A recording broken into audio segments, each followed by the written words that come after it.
Welcome to Vihari news. నేను సుధా. వార్తల ముందుగా ముఖ్యాంశాలు. టీడీపీ అధినేత చంద్రబాబు తరపున ఆయన సతీమణి నారా భువనేశ్వరి నేడు కుప్పంలో నామినేషన్ దాఖలు.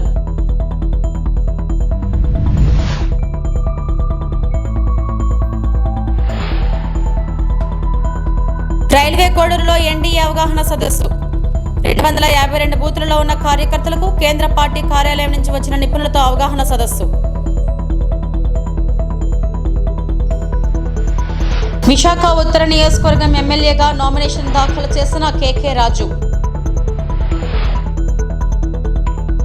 భీమిలిలో వైఎస్ఆర్సీపీ ప్రపంచాన్ని తట్టుకోలేక తనను నేరుగా ఎదుర్కొనలేక గంటా శ్రీనివాసరావు అతని అనుచరులు తాను నియోజకవర్గం మారుతానని తప్పుడు ప్రచారాలు చేస్తున్నారని భీమిలి ఎమ్మెల్యే ముత్తంశెట్టి శ్రీనివాసరావు చెప్పారు.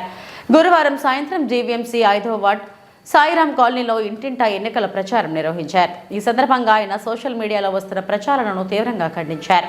టీడీపీ వారు రోజుకో కుట్రల పన్ని తాజాగా అనకాపల్లి ఎంపీగా వెళ్లిపోతానని ప్రచారం చేస్తున్నారని, ఇది పూర్తిగా తప్పు అని, ఇలాంటివి ప్రజలు నమ్మవద్దన్నారు. తాను జగన్మోహన్ రెడ్డి ఆశీస్సులతో భీమిలిలోనే ఈ సీట్లను గిఫ్ట్గా పోటీ చేస్తానని, మళ్ళీ అత్యధిక మెజారిటీతో గెలిచి ఆయనకు ఇద్దామని అన్నారు. ఈ కార్యక్రమంలో రాష్ట్ర సంయుక్త కార్యదర్శి పోతన హనుమంతరావు, జేసీఎస్ కన్వీనర్ పోతన సురేష్, వివిధ విభాగాల నాయకులు శ్యామలరావు, వైఎస్ మూర్తి, బాబ్జీ, మగడ రమణ, కూన రమణ, ముచ్చి రామారావు, అప్పారావు, జేఎస్ రెడ్డి, కల్లేపల్లి శంకర్రావు, శామ్యుయల్, జ్యోతిష్, గాయత్రి, సీత తదితరులు పాల్గొన్నారు.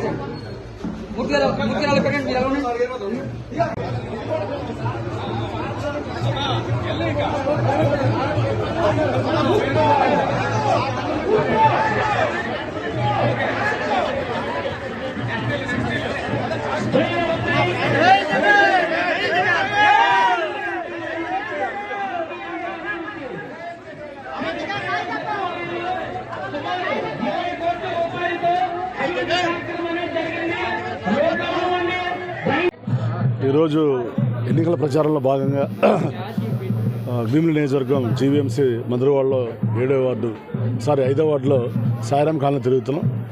మరి ఎక్కడికి వెళ్ళినా ప్రజలు అఖండ స్వాగతం, అపూర్వ ఆదరణ చూపిస్తున్నారు. తప్పనిసరిగా జగన్మోహన్ రెడ్డి గారు మళ్ళీ ముఖ్యమంత్రి చేసుకోవాలని వారు చాలా స్థిరమైన అభిప్రాయంతో ఉన్నారు. కాబట్టి చంద్రబాబు నాయుడు గారు ఎన్ని కుట్రలు పడినా, ఎన్ని కూటమిలతో వచ్చినా మళ్ళీ అఖండ మెజార్టీతో జగన్మోహన్ రెడ్డి గారు ముఖ్యమంత్రి అవ్వడం ఖాయం. అదే రకంగా భీమిలి నియోజకవర్గంలో కూడా ప్రజలందరూ కూడా మళ్ళీ 5 సంవత్సరాలలో 2,500 కోట్ల రూపాయల సంక్షేమ అభివృద్ధి కార్యక్రమాలు చేశాం. మళ్ళీ జగన్మోహన్ రెడ్డి గారు వస్తే పరిపాలన రాజధాని వస్తుంది, ఈ ప్రాంతం అభివృద్ధి చెందుతుంది అని ఎక్కువ శాతం మంది మరి వైఎస్ఆర్సీపీకి ఓట్లేసి జగన్ గారు ముఖ్యమంత్రి చేయాలనుకుంటున్నారు. అదే రకంగా భీమిలిలో ఎక్కువ మెజార్టీ సాధించి మరి భీమిలిలో వైఎస్ఆర్సీపీ జెండా ఎగరవేసి జగన్ గారి బహుమతికి ఇస్తామని తెలియజేసుకుంటూ ఈ కార్యక్రమంలో పాల్గొన్నటువంటి మా వార్డు నాయకులు పోతన హనుమంతరావు గారు, అలాగే ఇక్కడ స్థానిక నాయకులు అందరికీ పేరు పేరున కూడా హృదయపూర్వక నమస్కారాలు, ధన్యవాదాలు తెలియజేస్తున్నాను. భీమిలిలో వైఎస్ఆర్సీపీ ప్రపంచాన్ని తట్టుకోలేక ఈ గంటా శ్రీనివాసరావు అనే వ్యక్తి మరి వాళ్ళ అనుచరులు నా మీద రోజుకు ఒక రకమైన కుట్రలో బ్రజుల కార్యక్రమం చేస్తున్నారు. మళ్ళీ వాళ్ళు లేటెస్ట్గా ఈ అనకాపల్లి ఎంపీగా వెళ్ళిపోతారని దుష్ప్రచారం చేస్తున్నారు. అవన్నీ కూడా ఉట్టి కథనాలు. ఎవరో కూడా దయచేసి నమ్మొద్దు. నేను భీమిలి ఎమ్మెల్యేగానే పోటీ చేస్తాను జగన్మోహన్ రెడ్డి ఆదేశాల ప్రకారం తెలియజేసుకుంటూ మళ్ళీ అత్యధిక మేటతో గెలిచి జగన్ గారికి బహుమతికి ఇస్తామని తెలియజేసుకుంటూ సెలవు నమ్మొద్దు. నేను మళ్ళీ భీమిలిలోనే పోటీ చేస్తాను. 24వ తారీఖు నామినేషన్ చేస్తున్నాం, 24వ తారీఖు మధ్యాహ్నం. కాబట్టి ఎక్కడి నుంచే మళ్ళీ పోటీ చేయడం, ఇక్కడే మళ్ళీ ఎమ్మెల్యే కావడం. రైల్వే కోడూరు నందు కొత్త కోడూరులో రామాలయ నిర్మాణానికి భూమి పూజలు నిర్వహించిన స్థానిక ప్రజలు ఆలయ నిర్మాణానికి ప్రతి ఒక్కరూ సహకరించాలని, చేయూతనివ్వాలని కోరుకుంటున్న రామభక్త జనం. వివరాలను పరిశీలిస్తే అన్నమయ్య జిల్లా రైల్వే కోడూరు నియోజకవర్గం స్థానిక మండల కేంద్రంలో నూతనంగా ఏర్పడినటువంటి కొత్త కోడూరు గ్రామంలో యుగ పురుషుడు దర్శనానికి నిలువెత్తు ప్రతిరూపమైన శ్రీరామచంద్రమూర్తి ఆలయ నిర్మాణానికి స్థానిక ప్రజలందరూ కలిసికట్టుగా భూమి పూజ నిర్వహించారు. ఈ ఆలయ నిర్మాణానికి స్థానిక ప్రజలతో పాటు నియోజకవర్గంలోని నలుదిక్కల నుంచి విరివిగా విరాళాలు అందించి ఆలయ నిర్మాణానికి చేయూతనిచ్చి సీతారామ లక్ష్మణ హనుమాన్ ఆశీస్సులు పొందాలని కోరుచున్నారు. ఈ ఆలయ నిర్మాణంలో ఎటువంటి రాజకీయ పరిణామాలు వలధరి అయోధ్య రామమందిర నిర్మాణానికి ఏ విధంగా అయితే కుల, మత, భాష, ప్రాంతీయ వర్గ విభేదాలు లేకుండా విరాళాలు అందించారో అదేవిధంగా కొత్త కోడూరులో నిర్మించబోయే రామాలయ నిర్మాణానికి కూడా విరాళాలు అందించాలని కోరుతున్నారు స్థానిక ప్రజలు. శ్రీరామచంద్రమూర్తి ఆలయ నిర్మాణానికి ప్రతి ఒక్కరూ చేయూతనిచ్చి సహకరిద్దాం. యుగ పురుషుడు హనుమాన్ అభియాన్ అందుకుందాం. జై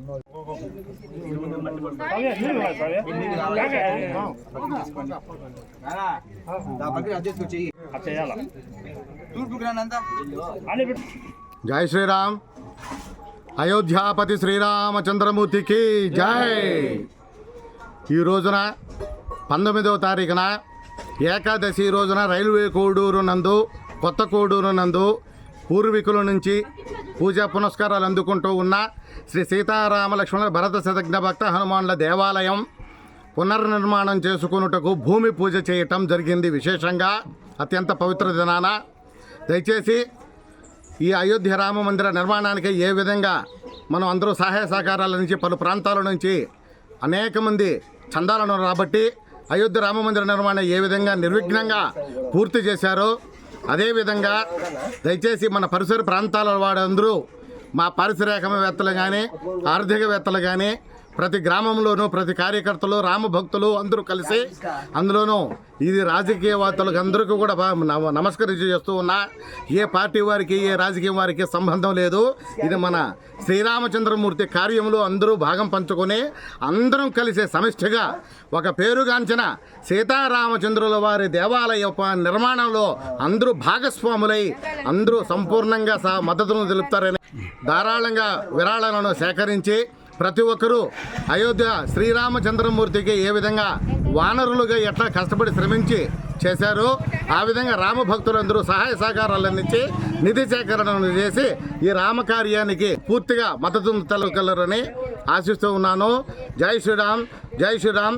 ఆసక్తి గల వారందరూ రైల్వే కోడూరు నందు ఉన్న కొత్త కోడూరులో ఈ దేవాలయ కమిటీ వారిని సంప్రదించి విరాళాలను సేకరించవలసినదిగా ప్రార్థిస్తూ ఉన్నా. జై శ్రీరామ్, జై శ్రీరామ్. అత్యంత సుందరంగా ఒంటిమిట్ట అద్భుతంగా ఏకశిలా నగరం శ్రీరామనవమి బ్రహ్మోత్సవాలు కడప జిల్లా ఒంటిమిట్ట ఏకశిలా నగరం దేవస్థానం శ్రీరామనవమి బ్రహ్మోత్సవాలు అద్భుతంగా నిర్వహిస్తున్న కార్యనిర్వాహకులు 15/4/2024 నుండి 26/4/2024 వరకు తిరుమల తిరుపతి దేవస్థానం కార్యనిర్వాహకులు ఆధ్వర్యంలో అత్యంత ప్రతిష్టాత్మకంగా వైభవంగా ఒక అద్భుతంగా ఈ బ్రహ్మోత్సవాలు నిర్వహిస్తారు. ఏప్రిల్ 17 బుధవారం శ్రీరామనవమి, ఏప్రిల్ 20 తేదీ శనివారం హనుమత్ సేవ, 21వ తేదీ ఆదివారం గరుడ సేవ, 22వ తేదీ సోమవారం కళ్యాణోత్సవం, 23వ తేదీ మంగళవారం రథోత్సవం, 24వ తేదీ బుధవారం అశ్వవాహనం, 25వ తేదీ గురువారం చక్ర స్నానం, 26వ తేదీ శుక్రవారం పుష్పయాగం. ఒంటిమిట్ట దేవస్థానం ఆధ్వర్యంలో అత్యంత వైభవంగా ఈ కార్యక్రమాలు జరగను. బ్రహ్మోత్సవాల్లో ప్రతిరోజు సాయంకాలం 6 గంటల నుండి 8:30 గంటల వరకు ఆధ్యాత్మిక సాంస్కృతిక కార్యక్రమాలు జరగను. భక్తులు స్వామివారిని దర్శించి తరించవలసిందిగా ప్రార్థన.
రానున్న సాధారణ ఎన్నికలు ప్రశాంత వాతావరణంలో సజావుగా నిర్వహించడానికి అన్ని చర్యలు తీసుకున్నామని జిల్లా కలెక్టర్ ఎం విజయ సునీత స్పష్టం చేశారు. గురువారం కలెక్టరేట్ మినీ కాన్ఫరెన్స్ హాల్లో జరిగిన పాత్రికేయుల సమావేశంలో అల్లూరు జిల్లా కలెక్టర్ మాట్లాడుతూ జిల్లాలో పురుష ఓటర్ల కంటే మహిళా ఓటర్లు సుమారు 28,800 మంది అధికంగా ఉన్నారని, మహిళలందరూ తప్పనిసరిగా ఓటు హక్కు వినియోగించుకోవాలని విజ్ఞప్తి చేశారు. అదేవిధంగా ఎన్నికలలో ప్రతి ఓటరు ఓటు హక్కు వినియోగించుకునేందుకు చర్యలు తీసుకున్నందున ఓటర్లందరూ నిర్భయంగా ఓటు హక్కు వినియోగించుకోవాలని కోరారు. గత ఎన్నికలతో పోలిస్తే ఈ ఎన్నికల్లో సుమారు 61,000 మంది అధిక ఓటర్లు ఉన్నారని తెలిపారు. అదేవిధంగా గత జనవరి 22న తుది జాబితా ప్రకటించిన తర్వాత సుమారు 8,000 ఓటర్లను ఫారం 6 ద్వారా నమోదు చేయడం జరిగిందని పేర్కొన్నారు. ఈ నెల 14 వరకు అందిన ఫారం 6లను పరిశీలించి అప్డేట్ చేయడం జరుగుతుందన్నారు. జిల్లాలో ప్రత్యేక పరిస్థితుల దృష్ట్యా ఓటింగ్ ఉదయం 7 గంటల నుండి సాయంత్రం 4 గంటల వరకు మాత్రమే జరపడానికి ఎన్నికల కమిషన్ సూచించిందని చెప్పారు. ఎన్నికల సంఘం అనుమతితో జిల్లాలో 30 పోలింగ్ కేంద్రాల పేరు, లొకేషన్ మార్పు చేయడం జరిగిందన్నారు.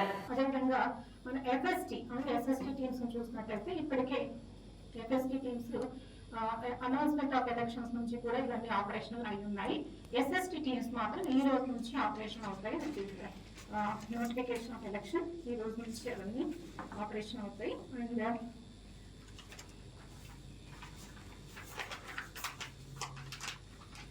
మన జిల్లాలో వాలంటీర్స్ సంబంధించి చూసినట్లయితే దాదాపు 526 మంది వాలంటీర్స్ ఇప్పటికే రాజీనామా చేస్తున్నారు.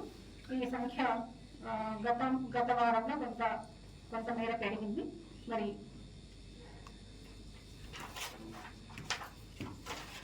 అదేవిధంగా ఒక కాంటాక్ట్ ఎంప్లాయీని కూడా ఎంసీసీ వైలేషన్ సందర్భంగా వారిని తొలగించడం జరిగింది. ఎక్సర్సైజ్ కూడా కొనసాగుతుంది. PWD voters, persons with disability ఎవరైతే ఉన్నారో, అదేవిధంగా 85 ఇయర్స్ ఏజ్ కంటే ఎక్కువ ఏజ్ ఉన్న వాళ్ళు ఉన్నారో వారికి సంబంధించి హోమ్ ఓటింగ్ ఫెసిలిటీ అందించడానికి ఏర్పాట్లు కొనసాగుతున్నాయి. ముఖ్యంగా ఇది ఆప్షనల్ మాత్రమే, దయచేసి ఈ విషయం అందరూ గ్రహించాలి. దీనికి సంబంధించి ప్రత్యేకమైనటువంటి కార్యాచరణ కూడా రూపొందించడం జరుగుతుంది. ప్రతిరోజు దీనికి సంబంధించిన అప్డేట్స్ కూడా, అంటే ఎంతమంది హోమ్ ఓటింగ్ ఆఫ్ చేసుకున్నారు అనే ఇన్ఫర్మేషన్ కూడా మనం సిఇఓ ఆఫీస్కి ప్రతిరోజు అందించడం జరుగుతుంది. ఈ హోమ్ ఓటింగ్ అనేది మన ప్రస్తుతం షెడ్యూల్ ప్రకారం వచ్చే నెల 2/5/2024 అంటే 2nd మే నుంచి 10th మే వరకు హోమ్ ఓటింగ్ అనేది ప్లాన్ చేశాము. మరి ఇందులో ఏదైనా మార్పులు చేర్పులు కూడా ఉండొచ్చు based on the number of applicants. Second ఏమంటే free and fair elections ensure చేయడానికి మన కలెక్టర్ మేడం గైడెన్స్ ప్రకారం we have put up 9 SST teams. So అది Malkangiri district, Gorakhpur district, Sukma district and Bhadradri Kothagudem డిస్ట్రిక్ట్తో మెయిన్ బార్డరింగ్ ఏరియాస్లో పెట్టడం జరిగింది. At the same time inter district check post కూడా పెట్టడం జరిగింది. దాంట్లోనే లాస్ట్ 1 month నుంచి డిక్లరేషన్ ఆఫ్ ఎలక్షన్స్ నుంచి మనం రన్ చేస్తూ ఉన్నాము. సుమారుగా 32 కేసెస్ అప్పుడు రిజిస్టర్ అయింది. All the enforcement cases in these SSTs plus ఇది FST టీమ్స్ కూడా, ఇది 17 FST టీమ్స్ మనం రన్ చేసుకుంటున్నాము. అట్ ద సేమ్ టైం ఇది MCC టీమ్స్ కూడా, ప్రతి పోలీస్ స్టేషన్కి ఒక MCC టీమ్ మనం పెట్టేసి MCC వైలేషన్స్ గురించి చూసుకుంటున్నాము. Almost 10 cases of MCC violations have also been registered. At the same time మన పొలిటికల్ పార్టీస్ అండ్ పొలిటికల్ లీడర్స్తో మీటింగ్స్ కూడా పెట్టడం జరిగింది, both at SP level and executive level.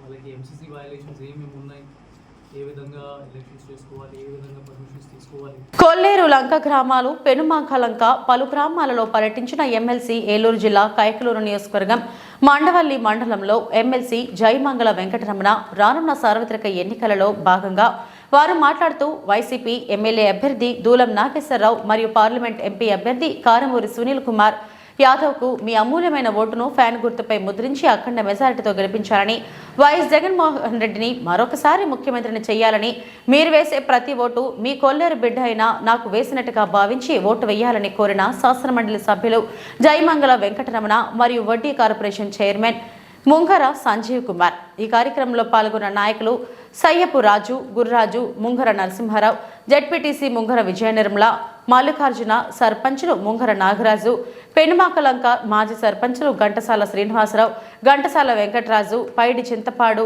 నాయకులు, ఏడుకొండలు గ్రామాల పెద్దలు ఘంటసాల గాంధీ, ఖాదర్ బాషా, సైతు కామేష్, జయమంగళ విష్ణు, బలే అంతర్వేద, ముంగర వెంకటేశ్వరరావు, ఎక్స్ సర్పంచ్ ఘంటసాల సుబ్రహ్మణ్యం తదితరులు పాల్గొన్నారు.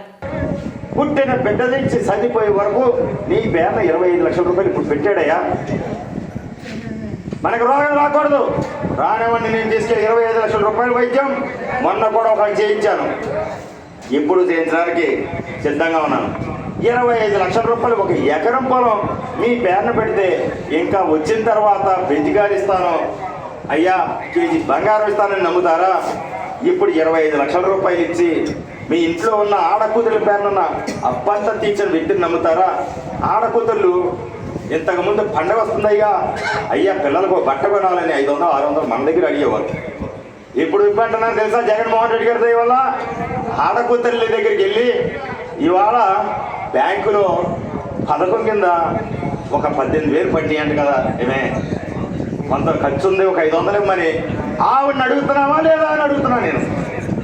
వాళ్ళు ఎవరు బట్టలు కావాలని అడుగుతున్నారా? వాళ్ళ మానవ నాకు ఇల్లేస్తే మన మగపిల్లలు పట్టించుకోకపోతే వైద్యం మా జగనన్న చూస్తున్నాడు, ఇంట్లో పిల్లల్ని ఆయన చూస్తున్నాడు. కనుక వాళ్ళు మాత్రం ఓటేస్తారు. వాళ్ళ జోలికి వెళ్ళొద్దు. మీరందరూ నన్ను చూసి ఓటేయండి.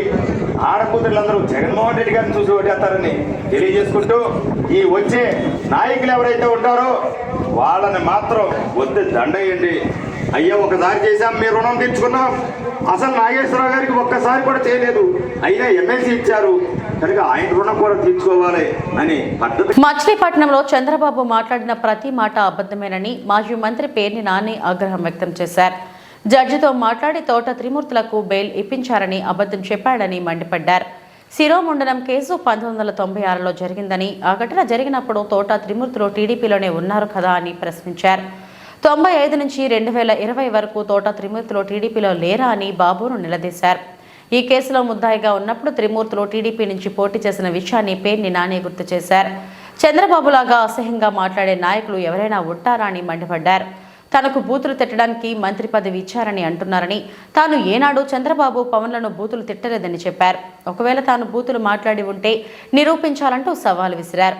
బాబుకు వయసు పెరిగింది కానీ ఏం మాట్లాడాలో తెలియలేదని విమర్శించారు. సీఎంగా ఉన్న చంద్రబాబు బందర్కు ఏం చేశారని ప్రశ్నించారు. బెయిల్ ఎందుకు జడ్జి గారితో మాట్లాడి బెయిల్ ఎందుకు ఇప్పించావు జగన్, తోట త్రిమూర్తులను జైల్లో వేయకుండా? అతను మాట్లాడిన మాటలు బొంకు మాటలు. నాయుడు గారు, ఈ శిరోమండనం కేసు అసలు ఎప్పుడు జరిగింది? 1996లో తోట త్రిమూర్తులు గారు తెలుగుదేశం పార్టీ శాసనసభ్యుడిగా, తెలుగుదేశం పార్టీ అనుబంధ శాసనసభ్యుడిగా ఆయన తెలుగుదేశం పార్టీలో ఒక శాసనసభ్యుడిగా ఉన్న కాలంలో ఈ నేరం జరిగింది. ఈ శిరోముండనం కేసు 1995 సంవత్సరం నుంచి 1995 సంవత్సరం నుంచి 2020 సంవత్సరం వరకు 1995 సంవత్సరం నుంచి 2020 సంవత్సరం వరకు అంటే 25 నేనంట నీతులు నానేనంట ఆయన్ని బూతులు తిడతాకే నాకు మంత్రి పదవి ఇచ్చారంట. నేను పవన్ కళ్యాణ్ గారిని, నేను చంద్రబాబు నాయుడు గారికి, బొంకు మాటల నాయుడు గారికి సవాల్ విసురుతున్నాను. ఏ రోజన్నా నేను చంద్రబాబు నాయుడు గారి గురించి లేదా పవన్ కళ్యాణ్ గారి గురించి అసభ్య పదజాలంతో నేను ఎప్పుడన్నా మాట్లాడానా? మిమ్మల్ని బూతులు తిట్టానా ఎప్పుడన్నా? నేను మిమ్మల్ని మీ ఇద్దరిని ఎప్పుడన్నా బూతులు తిట్టానా? అసభ్య పదజాలంతో నేను ఎప్పుడన్నా మాట్లాడానా? మీరేమో జగన్మోహన్ రెడ్డి గారిని, అసలు జగన్మోహన్ రెడ్డి గారి తల్లి గారు విజయం గారు మీరు తిట్లు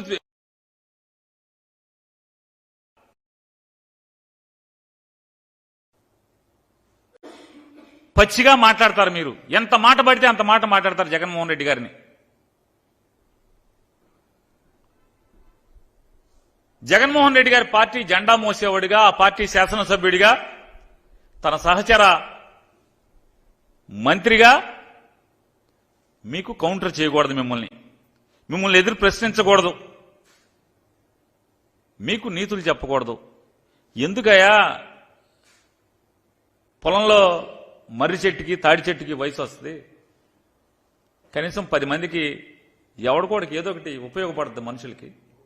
కనీసం ఇంత వయసు వచ్చి ఈ రకంగా మాట్లాడటం కరెక్టేనా అని మిమ్మల్ని ప్రశ్నిస్తే నేను నీతులు నానిని, మిమ్మల్ని బూతులు మాట్లాడతాను. ఏం బూతు మాట్లాడాను ఏ రోజన్నా? చంద్రబాబు నాయుడు గారు మిమ్మల్ని, పవన్ కళ్యాణ్ గారు నేనేం బూతులు మాట్లాడాను? మిమ్మల్ని ఏం బూతులు మాట్లాడాను? ఇంకా మీ వయసుకి తగ్గట్టు ప్రవర్తించకుండా 75 ఏళ్ల వయసు వచ్చి 14 ఏళ్ల ముఖ్యమంత్రి అని చెప్పుకునేటువంటి మీరు ఎంత కిరాతకంగా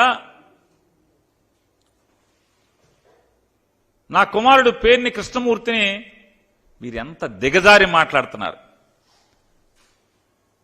నా కొడుకు గంజాయి అమ్ముతాడా? ఇంతకన్నా ఎందుకు వయసు అనేది?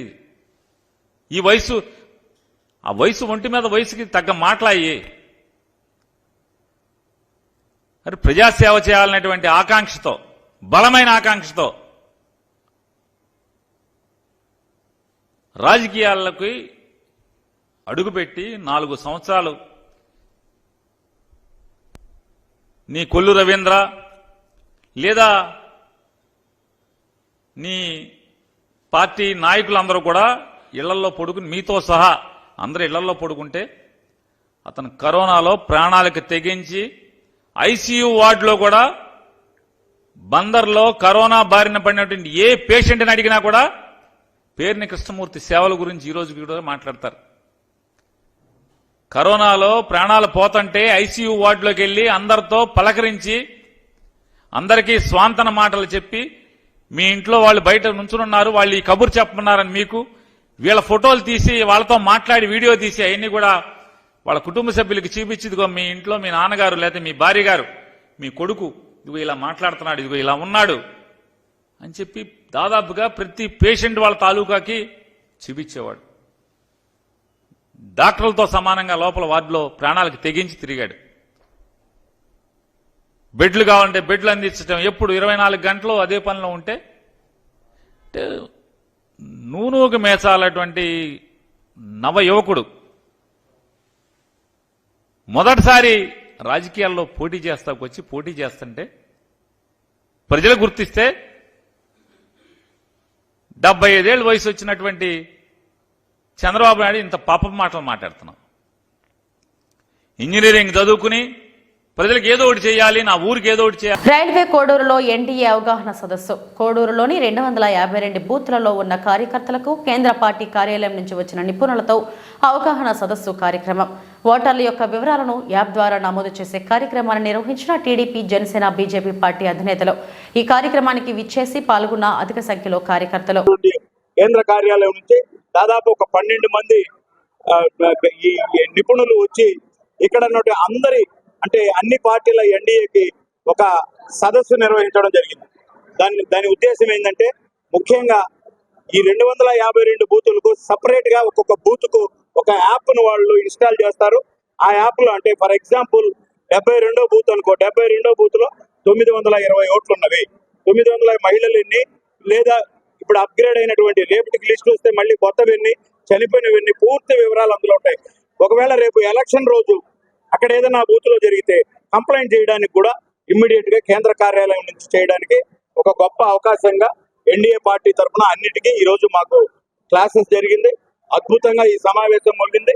రైల్వే కోడూరు నియోజకవర్గంలో మాకు తెలిసి మా కేంద్ర కార్యాలయం నుంచి వచ్చిన వాళ్ళు చెప్పడం ఏంటంటే, ఇంత విధంగా సమన్వయం ఎన్డీఏ అంటే తెలుగుదేశం, బీజేపీ, జనసేన ఇంత సమన్వయం మీటింగ్ మేము రాష్ట్రంలో నిడుదవోల తర్వాత మొట్టమొదటి రైల్వే కోడూరులో చూస్తున్నాము.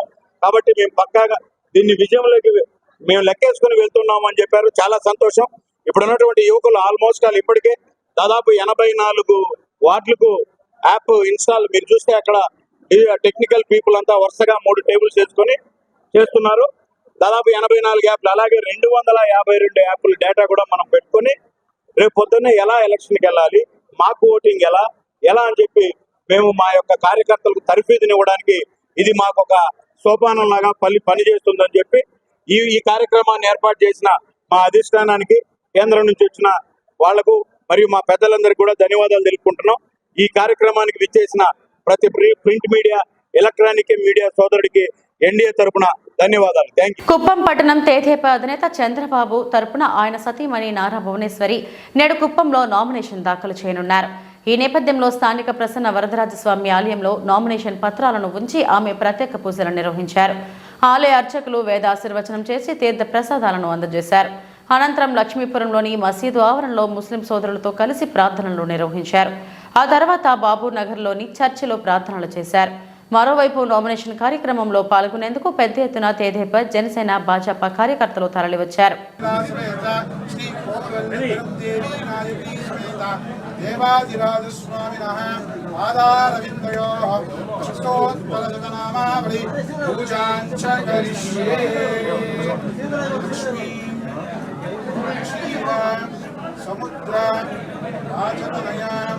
శ్రీరంగ రామేశ్వరి కాశీభూత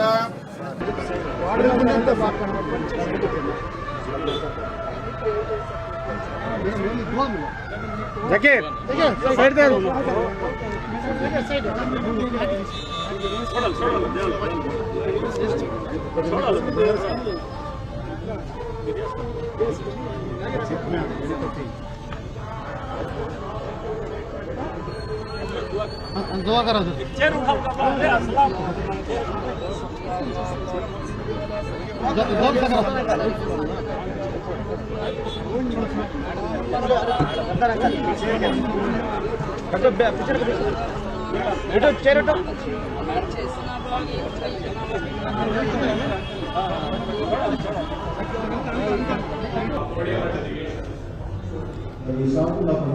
దేవుని మాటలు మా వినబోతున్నాము.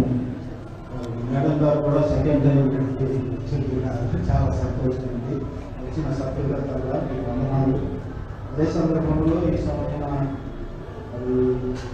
మేడం గారు వచ్చిపోయినప్పటి నుంచి కూడా ఒక విషయం తెలిసింది. మేడం గారి గురించి మాట్లాడి బాగా చెప్పింది. మీకు మేము ప్రార్థన చేస్తూ వచ్చినాం సార్ కూడా. కాబట్టి ఈ సమయం కూడా కొన్ని మాటలు దేవుని మాటలు మేము ధ్యానించిన నుంచి కొన్ని మాటలు చదువుతాను.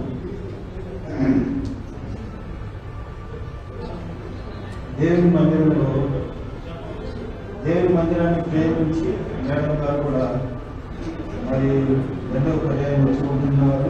దేవుని మందిరం అంటే ఏంటున్నాము 8వ వచనంలో ఒక రాజు కలిగిన మాట ఇది. దయచేసి చేరలు కూర్చోడానికి వీలున్న వారు మీరు చేరలు కూర్చోవచ్చు, లేదా కింద కూర్చోడానికి వీలుంటే మీరు కింద కూర్చోవచ్చు. చేరలు ఇంకా ఉన్నవి తీసి మీరు చేరలు కూర్చోండి. అక్కడ కింద కూర్చునే వారు కింద కూడా కూర్చోవచ్చు. ఒక మాట 26వ కీర్తన 8వ వచనంలో యెహోవా నీ నివాసం మందిరమును నీ తేజోమయమైన స్థలమును నేను ప్రేమించుచున్నాను. ఇది ఒక రాజు చెప్పిన మాట అండి. దేవుని మందిరాన్ని, దేవుని నివాస స్థలమును ప్రేమిస్తున్నాను అని చెప్పని ఒక రాజు పలికిన మాట.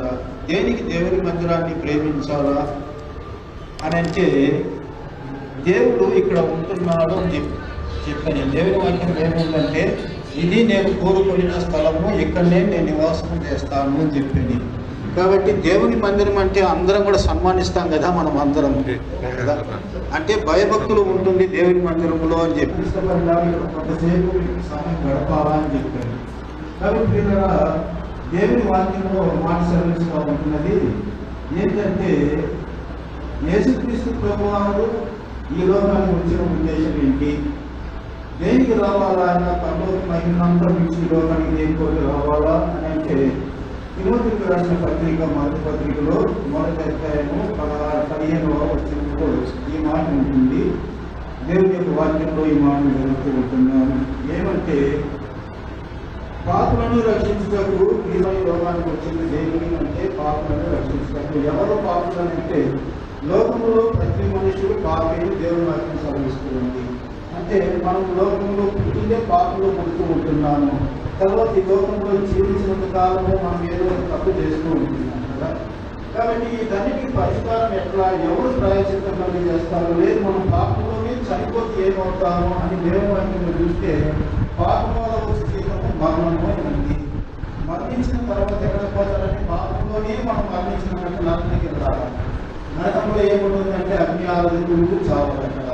అక్కడ నుంచి తప్పించడానికే యేసుక్రీస్తు ప్రభువారు ఈ లోకానికి ఒక శరీరధారిగా వచ్చినాడు. ఒక ఉదాహరణ చెప్తానంటే దానికి చెప్పాలంటే మనం ఏ రీతిగా చెప్పగలం, మన మనుషులను ఆయన చేయకూడదుగా. ఇప్పుడు చేనులకు చెప్పాలంటే మనం ఏం కావాలా, నీ భాషలో చెప్తే చేనుకు అర్థం కాదు.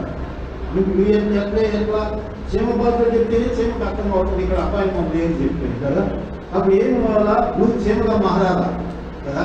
చేమగా మారి చేమకు చెప్తే చేమకు అర్థం అవుతుంది. అదే రీతిగా ప్రియులారా, యేసుక్రీస్తు ప్రభు ఆయన దేవుడు, సర్వాన్ని సృష్టించిన దేవుడు. ఆ దేవుడు ఈ లోకానికి ఒక మానవుడిగా రావాల్సిన ఉద్దేశం ఏంటంటే మానవులు పాపములో నశించుకోకుండా నరకానికి వెళ్ళకుండా అక్కడి నుంచి తప్పించడానికి ఆయన ఒక శరీరధారిగా రావాల్సి వచ్చింది, ఒక మనుషులుగా. నేను చదివి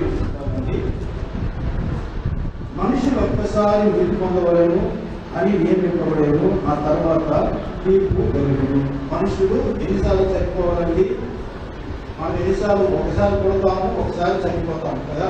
చనిపోయిన తర్వాత బాధ్యతపడతాము, ఆ తర్వాత మన శరీరం కులిపోతుంది, అంతా మన్నైపోతుంది. ఆ తర్వాత ఎన్నికలు వెళ్తాయి. మీరు శ్మశానంలో పోయి వెలిగినారంటే, ఒకవేళ శవాలను పెరిగినారంటే ఏ పనికి కూడా ఆశీర్వాదము వస్తుంది. ఆ రీతిగా ఈ సమయంలో ప్రార్థన చేస్తాను. వీరున్నవారు మోకరించండి. వీరు కాకపోయిన వారు చేతబడి కూర్చోవచ్చు, తప్పేం లేదు. కానీ కళ్ళు మూసుకోండి, ప్రార్థన చేస్తాను. మరి ఇప్పుడే ఈరోజు 10 నిమిషాల ముందే తెలిసింది సార్ గారికి కూడా ఇది రేపు బర్త్డే చెప్పని. కాబట్టి 73 సంవత్సరాలు ముగించి 74వ సంవత్సరంలో ప్రవేశించబోతూ ఉంటున్నారు.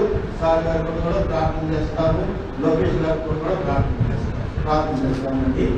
పరిశుద్ధమైన తండ్రి, ప్రేమలో ప్రభువా, ఈ మధ్యాహ్న సమయంలో మేము స్తుతిస్తూ ఉంటున్నాము.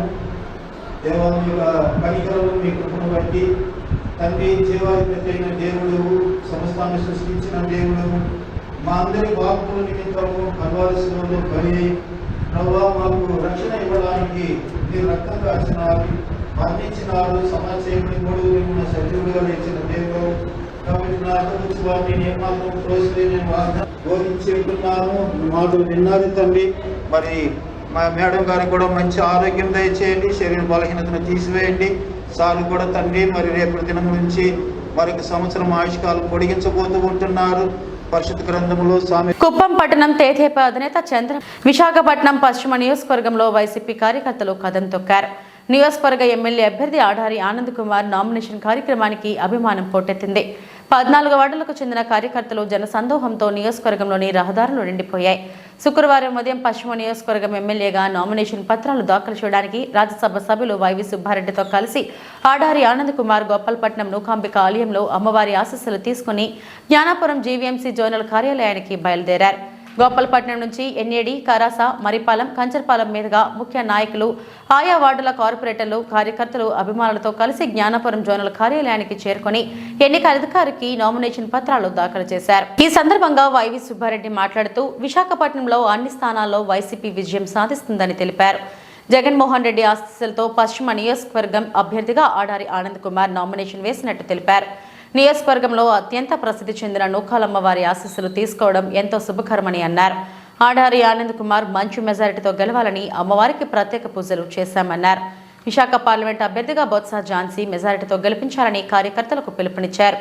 పశ్చిమ నియోజకవర్గ అభ్యర్థి ఆడారి ఆనంద్ కుమార్ మాట్లాడుతూ పశ్చిమ నియోజకవర్గంలో వైసీపీ జెండా ఎగరవేస్తామని ధీమా వ్యక్తం చేశారు. ఈరోజు విశాఖ పశ్చిమ నియోజకవర్గం నుంచి వైఎస్ఆర్ కాంగ్రెస్ పార్టీ అభ్యర్థిగా గౌరవ ముఖ్యమంత్రి మా పార్టీ అధ్యక్షుడు జగన్మోహన్ రెడ్డి గారి ఆశీస్సులతో విశాఖ పశ్చిమ నియోజకవర్గం నుంచి వైఎస్ఆర్ కాంగ్రెస్ పార్టీ అభ్యర్థిగా రేపు జరగబో ఎన్నికల్లో మే 13వ తారీఖు జరగబో ఎన్నికల్లో వైఎస్ఆర్ కాంగ్రెస్ పార్టీ అభ్యర్థిగా అడారి ఆనంద్ కుమార్ గారు ఈరోజు నామినేషన్ సందర్భంగా ఈ నియోజకవర్గంలోనూ ఉన్న ఎంతో ప్రసిద్ధి చెందిన నూకాలమ్మ ఆలయం దర్శించుకొని అమ్మవారి ఆశీస్సులు తీసుకొని నామినేషన్ దాఖలు చేయడానికి పోతున్న సందర్భంగా అడారి ఆనంద్ కుమార్ గారికి అమ్మవారి ఆశీస్సులతో మంచి మెజార్టీతో గెలవాలి. అదేవిధంగా అమ్మవారి ఆశీస్సులతో గౌరవ ముఖ్యమంత్రికి జగన్మోహన్ రెడ్డి గారు కూడా మళ్ళా ఈ రాష్ట్రానికి అమ్మవారి ఆశీస్సులతో ముఖ్యమంత్రి కావాలి. అదేవిధంగా ఇక్కడ విశాఖ పార్లమెంటు అభ్యర్థిగా ఉన్న బొత్స ఝాన్సీ గారు కూడా అమ్మవారి ఆశీస్సులతో మంచి మెజార్టీతో గెలవాలని కోరుకుంటున్నాం. సార్ ఎన్ని గుడికి తాళం వేశారు సార్? ఇవన్నీ తెలుగుదేశం పార్టీ ఓటమి భయంతో ఏ విధంగా చీప్గా పాలిటిక్స్ చేస్తున్నారనే దానికి ఇక్కడ వేలాది మంది ప్రజలు వచ్చి 2 గంటల నుంచి వెయిట్ చేస్తున్నారంటే గుడి అమ్మవారి దర్శనం చేసుకోనికుండా చేయాలి, ఆ విధంగా వీళ్ళని అడ్డుకోవాలి అని దుర్మార్గపు ఆలోచనలు చేస్తున్నారంటే ఓటమి భయంతోనే. తప్పకుండా ప్రజాస్వామ్యంలో ఎక్కడైనా. ఈ వార్తలు ఇంతటితో సమాప్తం. నమస్తే.